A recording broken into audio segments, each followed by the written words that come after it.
أنت الرحمن يا الله، أنت الرحيم يا الله، أنت السلام يا الله، أنت العزيز يا الله، أنت القدوس يا الله، أنت الجبار يا الله.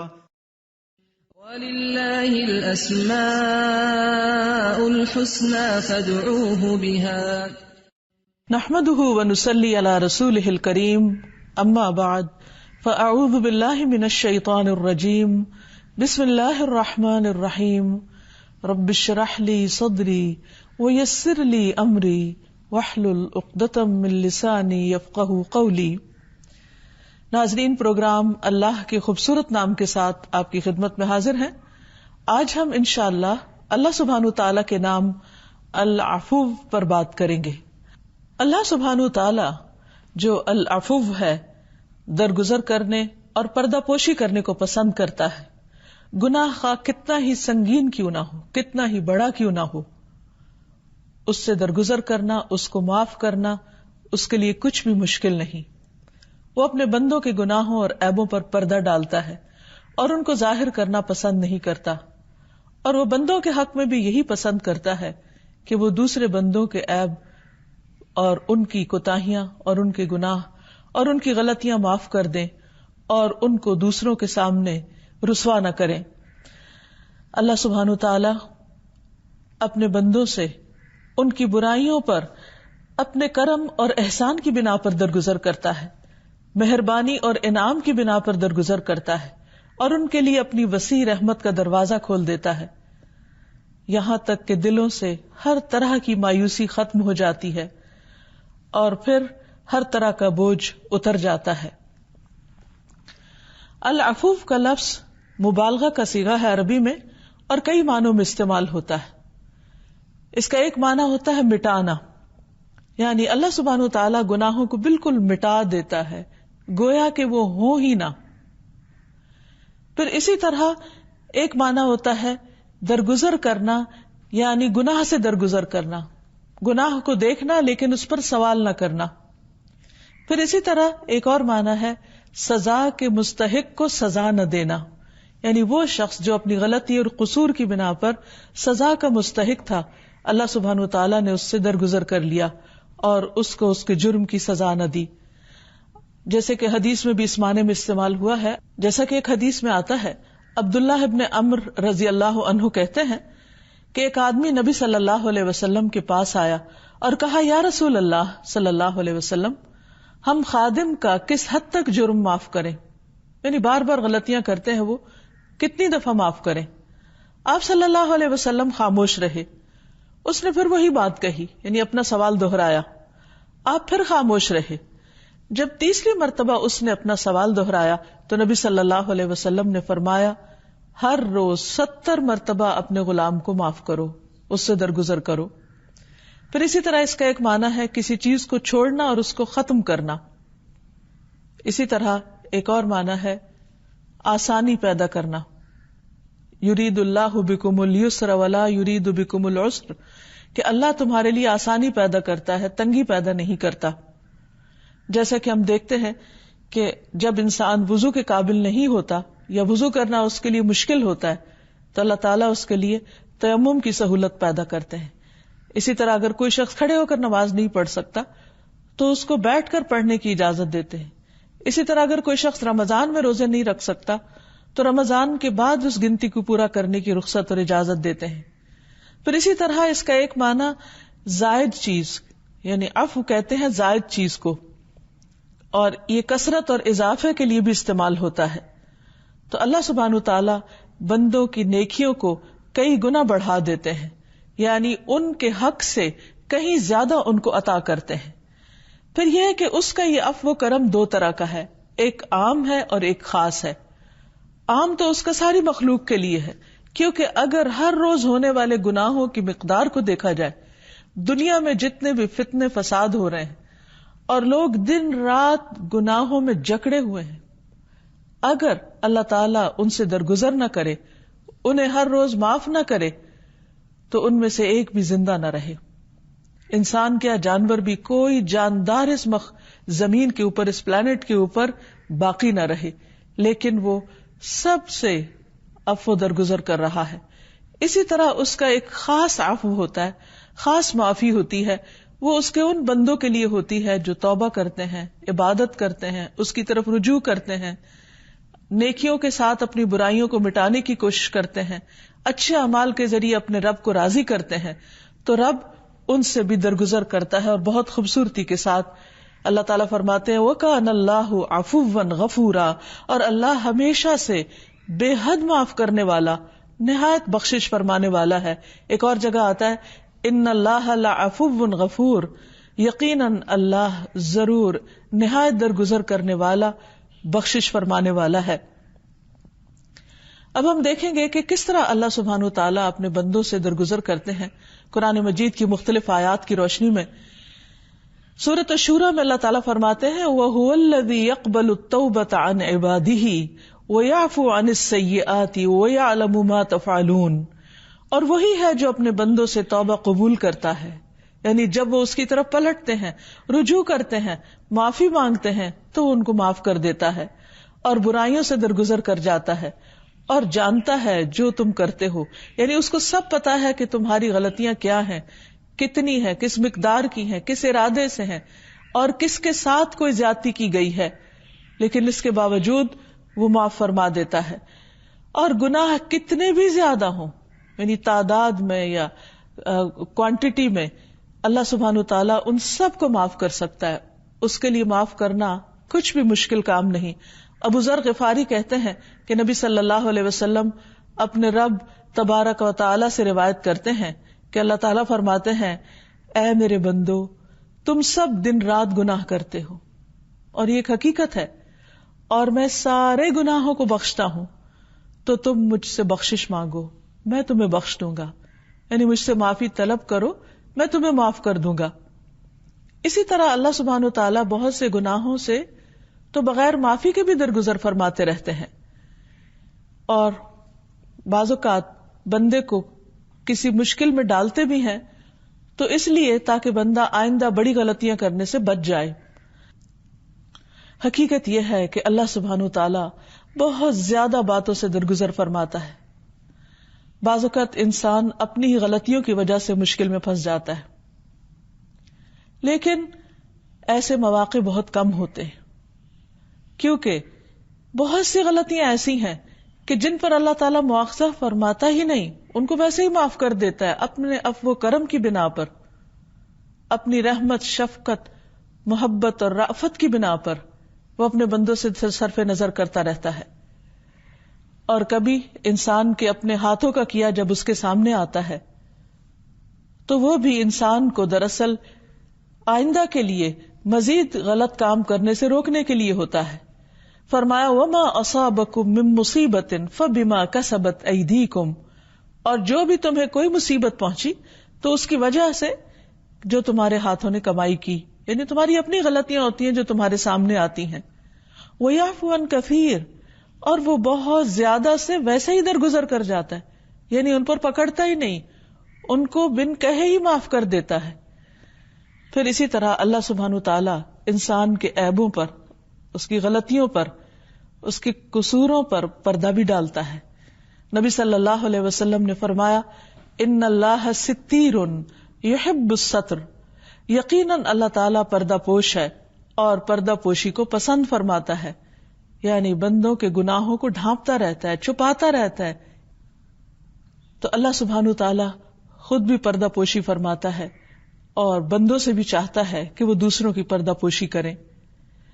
ایک اور روایت میں آتا ہے نبی صلی اللہ علیہ وسلم نے فرمایا اللہ تعالیٰ نے جس بندے کی دنیا میں پردہ پوشی فرمائی ہے، یعنی اس کے گناہ کو ڈھانک دیا ہے، کسی کو پتہ نہیں چلنے دیا، تو اللہ تعالیٰ اس گناہ سے قیامت کے دن بھی بندے کو محفوظ رکھے گا، یعنی اس کی پردہ پوشی فرمائے گا.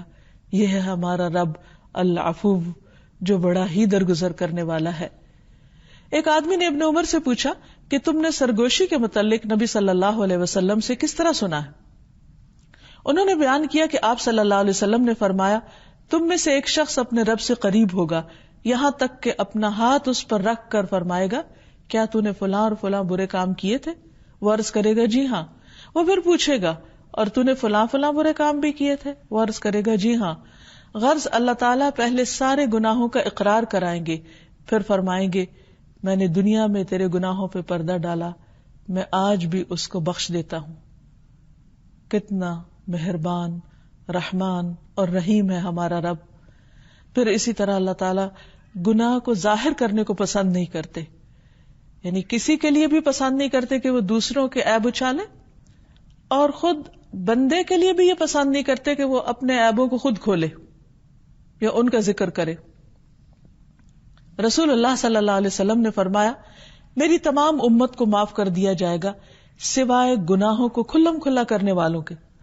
اور گناہوں کو کھلم کھلا کرنے میں یہ بات بھی شامل ہے کہ ایک شخص رات کو کوئی گناہ کا کام کرے اور اس کے باوجود کہ اللہ تعالیٰ اس کے اس گناہ کو چھپا دے، مگر صبح ہونے پر وہ کہنے لگے کہ اے فلاں میں نے کل رات فلاں فلاں گناہ کا کام کیا تھا، یعنی اپنا گناہ خود اپنے منہ سے بول کر لوگوں کو بتانے لگے۔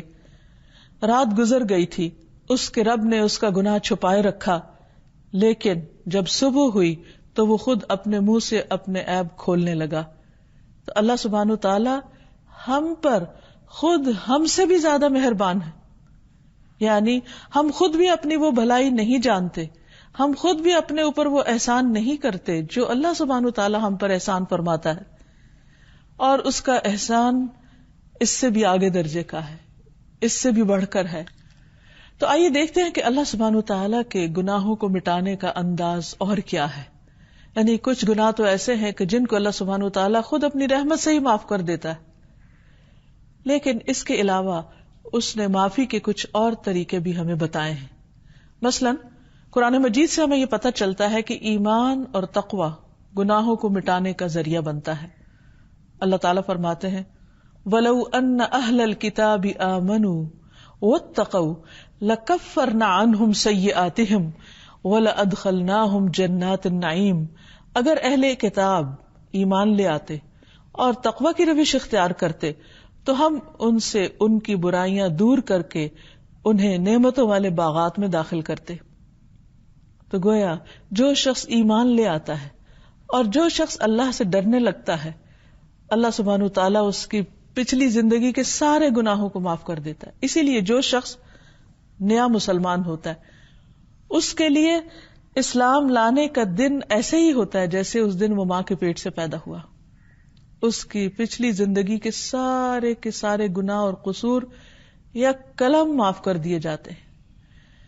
پھر اسی طرح اسلام لانا، ہجرت کرنا تمام سابقہ گناہوں کا کفارہ بن جاتا ہے۔ نبی صلی اللہ علیہ وسلم نے عمرو بن العاص سے فرمایا کیا تم نہیں جانتے کہ اسلام گزشتہ سارے گناہوں کو مٹا دیتا ہے؟ یعنی یہ اسلام لانے کا سب سے پہلا انعام ہے کہ انسان کو بالکل دھو کر پاک صاف کر دیا جاتا ہے، صرف اشہد ان لا الہ الا اللہ و اشہد ان محمدًا عبدہ و رسولہ کہنے سے۔ پھر اسی طرح نیکی کا کوئی بھی کام چھوٹا ہو یا بڑا، اگر انسان اس نیت سے کرتا ہے کہ یا رب اس کی وجہ سے تو میرے پچھلے گناہ اور قصور معاف کر دے، تو اللہ سبحانہ تعالیٰ کا وعدہ ہے کہ وہ ایسا ضرور کرے گا۔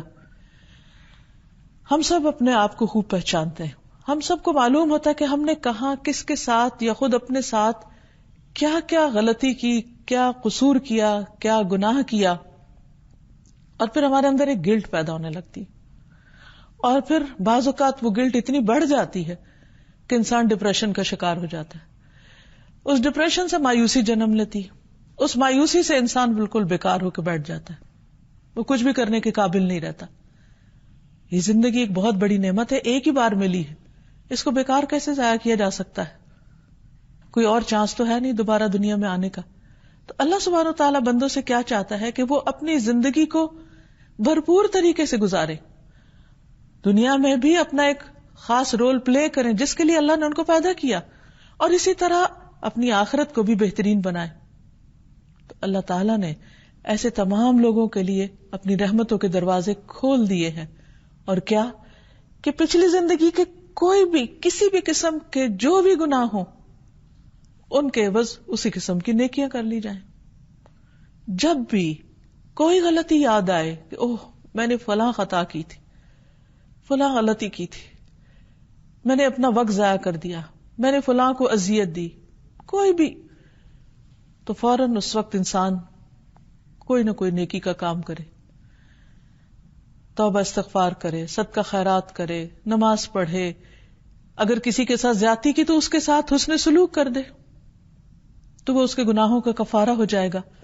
رسول اللہ صلی اللہ علیہ وسلم نے فرمایا، اس شخص کی مثال جو برائیاں کرنے کے بعد نیکیاں کرتا ہے اس آدمی کی طرح ہے جس پر ایسی تنگ زرہ ہو کہ جس نے اس کا گلا گھونٹ رکھا ہو، یعنی لوہے کا جو لباس ہے اس نے پہنا ہو اور وہ اس کو بہت ٹائٹ ہو.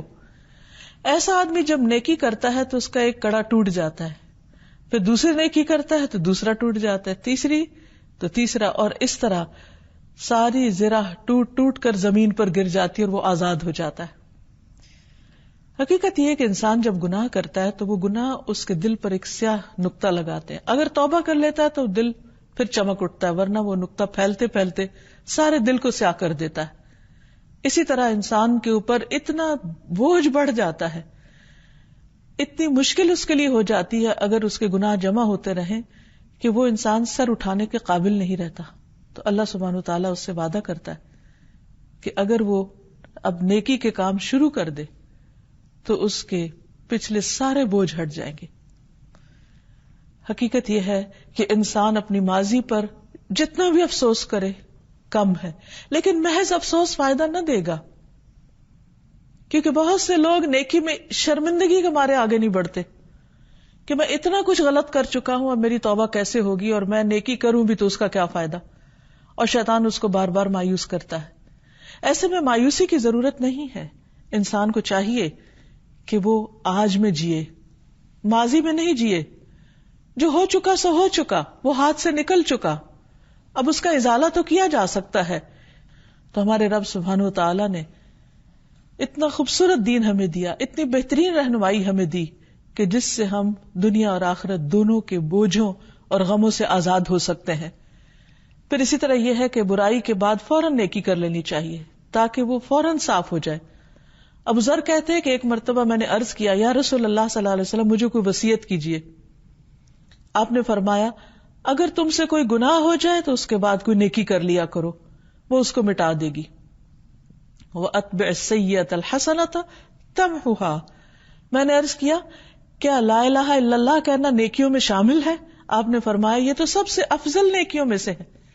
یعنی اتنا تو ہر کوئی کر سکتا ہے. اچھا، جس وقت بھی دل گھبرانے لگے فوراً انسان کہے لا الہ الا اللہ، لا الہ الا اللہ.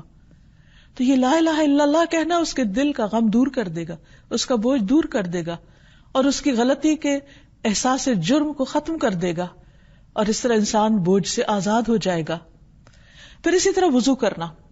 رسول اللہ صلی اللہ علیہ وسلم نے فرمایا، جس شخص نے اچھی طرح وضو کیا تو اس کے بدن کے تمام گناہ جھڑ جاتے ہیں، یہاں تک کہ ناخنوں کے نیچے سے بھی گناہ نکل جاتے. اور ویسے بھی انسان جب وضو کرتا ہے تو اس کو ایک پاک صاف ہونے کا احساس ہوتا ہے، اور بوجھ کے ہٹنے کا، اور ایک سکون کا احساس ہوتا ہے. تو اس لیے انسان کو جب بھی ایسی کوئی کیفیت ہو کہ جس میں وہ بہت بوجھل محسوس کر رہا ہو تو اٹھ کے وضو کر لینا چاہیے. پھر اسی طرح رسول اللہ صلی اللہ علیہ وسلم نے فرمایا، جب ہر نماز کا وقت شروع ہوتا ہے تو ایک منادی کرنے والے کو بھیجا جاتا ہے. وہ اعلان کرتا ہے، آدم کے بیٹو اٹھو، اس آگ کو بجھا دو جو تم نے اپنے نفسوں کے لیے جلائی ہے.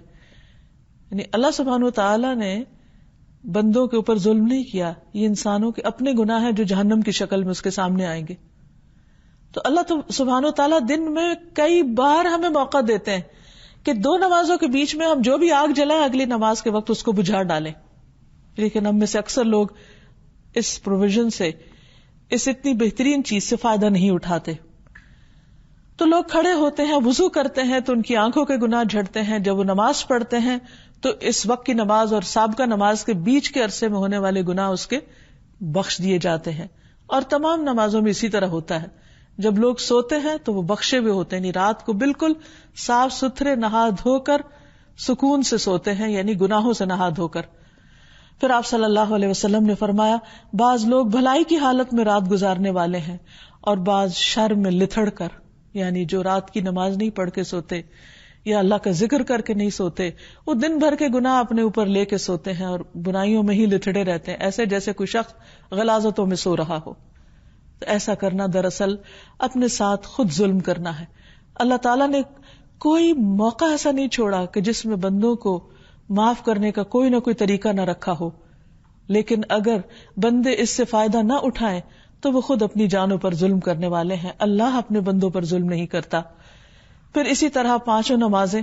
ایک اور جگہ پر آتا ہے کہ آپ نے فرمایا کہ اگر کسی کے دروازے پر ایک نہر ہو اور وہ دن میں 5 مرتبہ اس میں نہائے تو کیا اس کے جسم پر کوئی میل کچیل باقی رہ جائے گا؟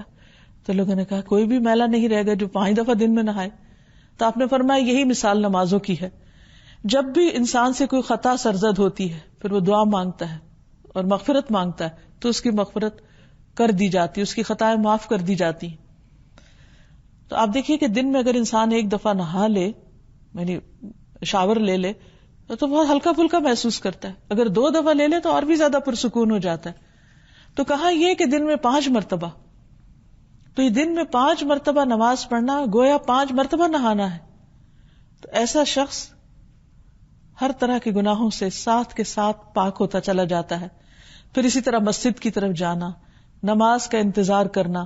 نبی صلی اللہ علیہ وسلم نے فرمایا کیا میں تمہیں ایسی چیز نہ بتاؤں جس کے سبب اللہ تعالیٰ خطاؤں کو معاف کر دیتے ہیں، مٹا دیتے ہیں، گناہوں کو دور کر دیتے ہیں؟ صحابہ نے کہا ضرور بتائیے. آپ نے فرمایا ناپسندیدہ حالات میں وضو کرنا، یعنی جب وہ مشکل لگ رہا ہو.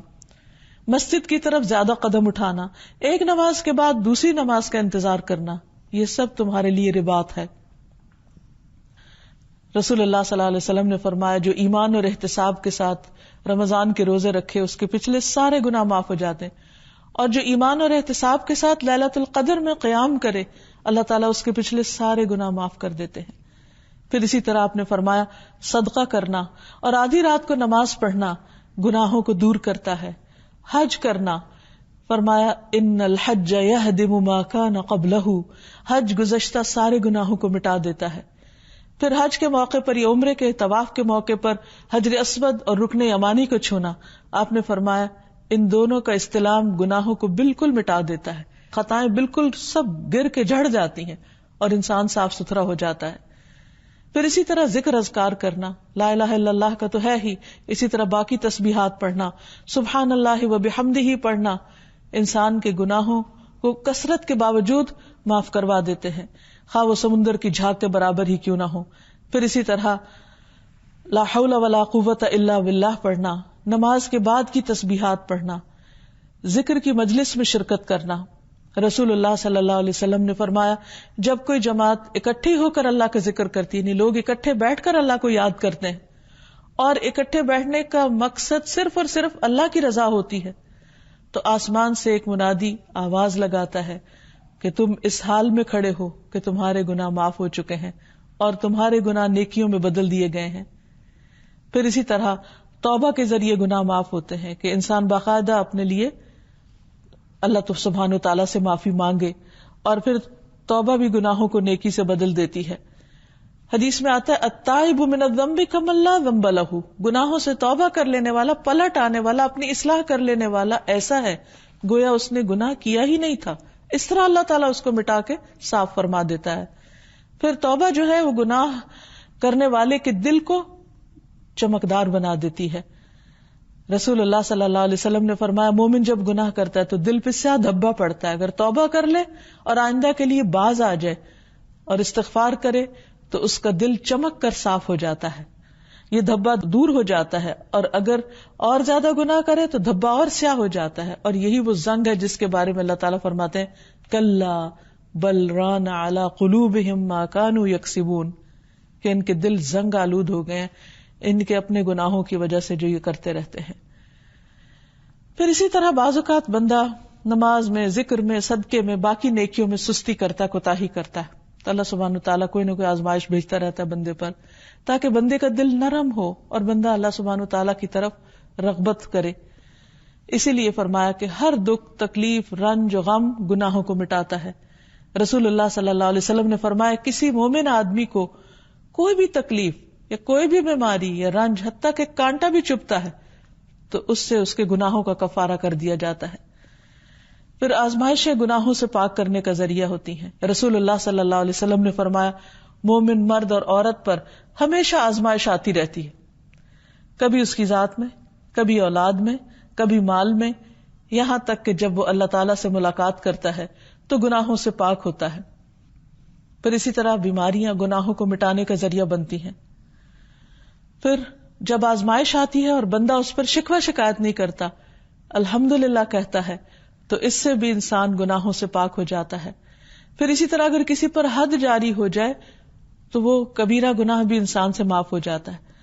تو جب ہم اللہ سبحانہ و تعالیٰ کی صفت کو اچھی طرح پہچان جائیں تو ہمارے لیے لازم ہے کہ ہم اللہ تعالیٰ سے پھر دعائیں کریں، عافیت مانگیں، عفو درگزر مانگیں. خصوصاً رمضان کی تاک راتوں میں اللہم انک عفو، اللہ کے اس نام کا واسطہ دے کر دعا کرے کہ اے اللہ تو خوب معاف کرنے والا ہے، تحب العفو، تو معاف کرنے کو پسند کرتا ہے، تجھے محبت ہے اس سے کہ تو معاف کرے. یعنی اللہ سبحانہ وتعالیٰ انتقام لینے اور سزا دینے اور بندے کو ٹارچر کرنے سے کو پسند نہیں کرتا، بلکہ اس کے برعکس اسے معاف کرنا پسند ہے. تحب العفو فاعف عنی، تو مجھے معاف کر دے، تو مجھ سے درگزر کر. تو انشاءاللہ اگر اس دعا کو کثرت کے ساتھ پڑھا جائے تو اللہ سبحانہ وتعالیٰ معاف فرما دیں گے. اسی طرح ایک اور دعا، واعف عنا واغفر لنا وارحمنا انت مولانا فانصرنا علی القوم الکافرین، اور ہم سے درگزر کر اور ہمیں بخش دے اور ہم پر رحم فرما، تو ہمارا مولا ہے، کافروں کے مقابلے میں ہماری مدد فرما. پھر اسی طرح عافیت جیسی نعمت کی اہمیت جان کر خصوصاً اس کے لیے دعا کرنا. ایک مرتبہ ابوبکر رضی اللہ تعالیٰ عنہ نے لوگوں کو خطبہ دیا، فرمایا اسی جگہ گزشتہ سال رسول اللہ صلی اللہ علیہ وسلم یہاں کھڑے ہوئے تھے. یہ کہہ کر ابوبکر رو پڑے. پھر فرمایا اللہ سے درگزر اور عافیت کی درخواست کیا کرو، کیونکہ یقین یعنی ایمان کے بعد عافیت سے بڑھ کر کوئی نعمت کسی کو نہیں دی گئی. تو ہمیں بھی یہ دعا مانگنی چاہیے، اللہم انی اسألک العافیۃ فی الدنیا والآخرہ، اللہم انی اسألک العفو والعافیۃ فی دینی و دنیای و اہلی و مالی.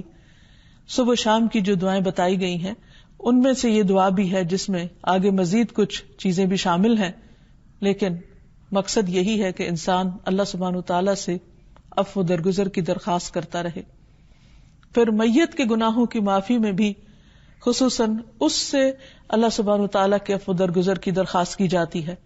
اللہم اغفر لہ وارحمہ وعافہ واعف عنہ. یہ دعا طویل ہے لیکن شروع میں آتا ہے جس کا معنی ہے کہ اے اللہ اس میت کو بخش دے، اس پر رحم فرما، اسے عافیت عطا فرما اور اس کو معاف کر دے، کیونکہ اللہ سبحانہ وتعالیٰ معاف کرنے کو پسند کرتا ہے. پھر جب ہم اللہ تعالیٰ کی صفت کو محسوس کریں تو ہم اپنے اندر بھی اس خوبی کو لائیں، یعنی ہم بندوں کو معاف کرنے والے ہوں. ایک طرف تو اپنے گناہوں کے وزن کو محسوس کریں، گناہوں کی معافی مانگتے رہیں، لیکن اس کے ساتھ ساتھ دوسروں کو بھی معاف کر دیں. رسول اللہ صلی اللہ علیہ وسلم نے فرمایا جو لوگوں پر رحم نہیں کرتا اللہ تعالیٰ اس پر رحم نہیں کرتا، جو معاف نہیں کرتا اللہ تعالیٰ اس کو معاف نہیں کرتا. حقیقت یہ ہے کہ کوئی شخص ایسا نہیں کہ جس نے دوسروں کے ساتھ زیادتی نہ کی ہو یا اس پر کسی نے زیادتی نہ کی ہو.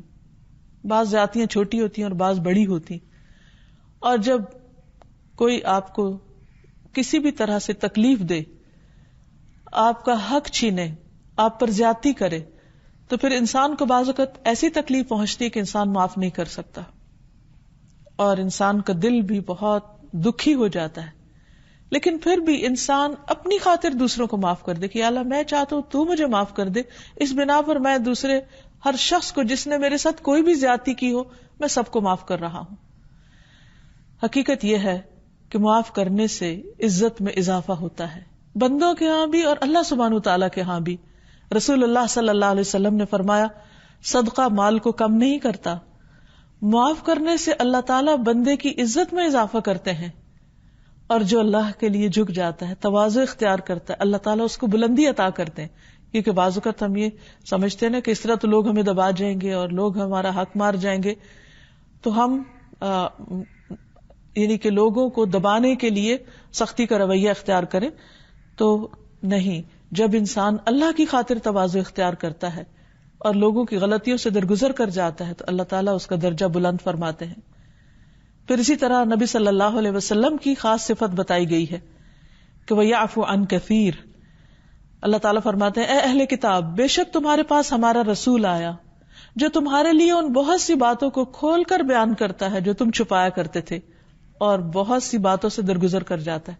نبی صلی اللہ علیہ وسلم جتنا عرصہ مدینہ میں رہے ہیں، آپ کو منافقین اور یہود کی طرف سے مختلف طرح کی اذیتوں اور دکھوں کا سامنا کرنا پڑا، لیکن ہم سب جانتے ہیں کہ کس طرح عبداللہ بن ابی جیسا شخص جس نے آپ کو بہت زیادہ اذیت دی تھی، جب اس کے بیٹے نے آپ سے درخواست کی کہ آپ اس کا جنازہ پڑھا دیں اور اپنا کرتا اس کو کفن کے طور پر دیں، تو آپ اس کے لیے بھی تیار ہو گئے.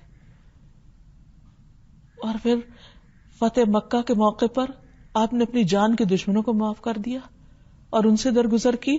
فرمایا لا تثریب علیکم اليوم، آج تم میں سے کسی کی کوئی پکڑ نہیں.